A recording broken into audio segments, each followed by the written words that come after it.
یہ ایک حدیث ہے جو متعدد صحابہ کرام سے مروی ہے. اسے حضرت ابو ایوب انصاری رضی اللہ تعالیٰ عنہ نے بھی روایت کیا ہے, حضرت سعد بن ابی وقاص رضی اللہ تعالیٰ عنہ نے بھی روایت کیا ہے, حضرت عبداللہ بن عمر رضی اللہ تعالیٰ عنہ نے بھی روایت کیا ہے, اور حضرت انس رضی اللہ تعالیٰ عنہ نے. 4 صحابہ کرام اسی مفہوم کی احادیث روایت کرتے ہیں. اس حدیث میں نبی کریم سرور دو عالم صلی اللہ علیہ وسلم نے ارشاد فرمایا کہ اذا صلیت فصلی صلاۃ مودع, فرمایا کہ جب تم نماز پڑھو تو یہ سوچ کر نماز پڑھو کہ جیسے تمہاری یہ آخری نماز ہے. لفظ یہ ہے کہ اس شخص کی نماز پڑھو جو دنیا کو چھوڑ کر جا رہا ہو. فرض کرو کہ کسی کو پتہ لگ جائے کہ اب میرا انتقال ہونے والا ہے. ویسے تو پتہ لگتا نہیں کسی بھی انسان کو, لیکن بعض حالات ایسے ہوتے ہیں کہ جن میں تقریباً یقینی ہو جاتی ہے موت. فرض کرو کسی کے اوپر پھانسی کا حکم ہو گیا اور وقت طے کر دیا گیا کہ فلاں وقت میں پھانسی دی جائے گی, سارے کارروائیاں مکمل ہو گئی, تو تقریباً 100% جیسا یقین ہو جاتا ہے کہ اب میرا انتقال ہونے والا ہے.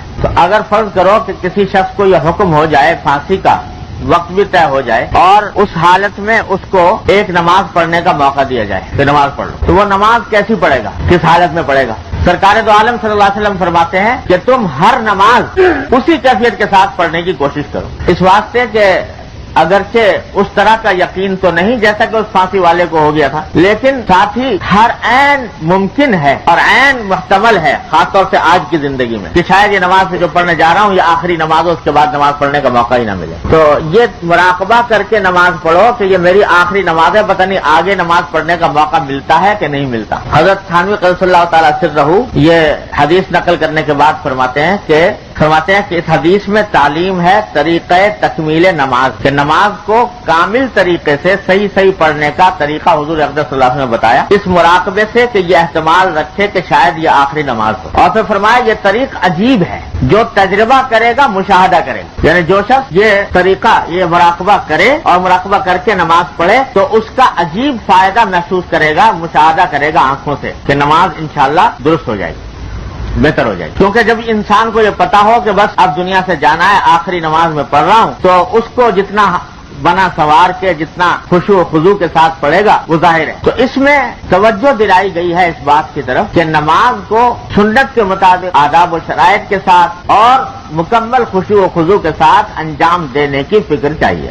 اس معاملے میں ہم لوگ بڑے افراط و تفریط میں پڑے ہوئے ہیں. بعض مرتبہ تو یہ کیفیت ہوتی ہے کہ خیال ہوتا ہے کہ وہ جو نمازیں پڑھ رہے ہیں ان نمازوں کی بے قدری کرنا شروع کر دیتے ہیں. یہ کہتے ہیں یہ نماز کیا ہے, ٹکریں مار رہے ہیں, نہ دل صحیح طرح متوجہ ہے, نہ دماغ صحیح طرح متوجہ ہے, نہ خیالات سے فراغت ہے, نہ یکسوئی حاصل ہے, لہذا آپ اس نماز کو بیکار سمجھنا شروع کر دیتے ہیں. اور اسی کے علاج کے طور پر پچھلے جمعہ میں نے عرض کیا تھا کہ بہت اونچا معیار نہ باندھو.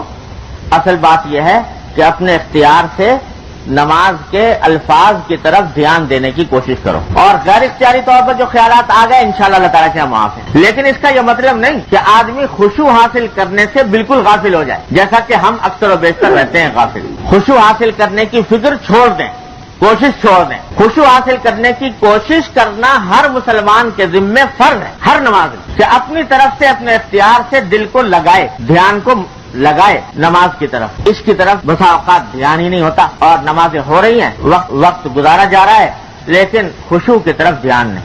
قرآن کریم نے جگہ جگہ خشوع کی تاکید فرمائی ہے. قد افلح المؤمنون الذین هم فی صلاتهم خاشعون. فلاح ان مومنوں کو حاصل ہوتی ہے جو اپنی نماز میں خشوع اختیار کریں. اور فرمایا وَإِنَّهَا لَكَبِيرَةٌ إِلَّا عَلَى الْخَاشِعِينَ. نماز بڑی شاق اور گراں معلوم ہوتی ہے مگر ان لوگوں کو جو خشوع اختیار کریں, تو اللہ تعالیٰ خشوع اختیار کرنے والوں کے لیے اس کو آسان فرما دے. تو خشوع کا حکم قرآن نے بھی دیا, حدیث نے بھی دیا, اور اس کا مطلب یہ ہے کہ اپنی طرف سے کوشش میں لگا رہے, چھوڑے نہیں. یہ سوچ کر نہ چھوڑے کہ بھئی کیا کروں, کئی مرتبہ کوشش کی مگر خیالات آتے رہتے ہیں اور یکسوئی حاصل نہیں ہوتی, تو اب اس کے بعد فارغ ہو کے بیٹھ جائے. نہیں, ہر مرتبہ کوشش کرنی ہے. ہر مرتبہ جب تکبیر تحریمہ کہے, اللہ اکبر کہہ کر نماز پڑھنا شروع کرے, تو خشوع حاصل کرنے کی کوشش کرے. اور اس کا طریقہ حضور اقدس صلی اللہ علیہ وسلم نے بتا دیا. یہ ذہن میں لائے کہ پتہ نہیں بعد میں نماز پڑھنے کا موقع ملے کہ نہ ملے, یہ نماز تو ٹھیک کر کے اللہ جل جلالہ کی خدمت کے بارگاہ میں پیش کر دوں. تو اپنی طرف سے کوشش کرنا فرض ہے. ٹھیک ہے,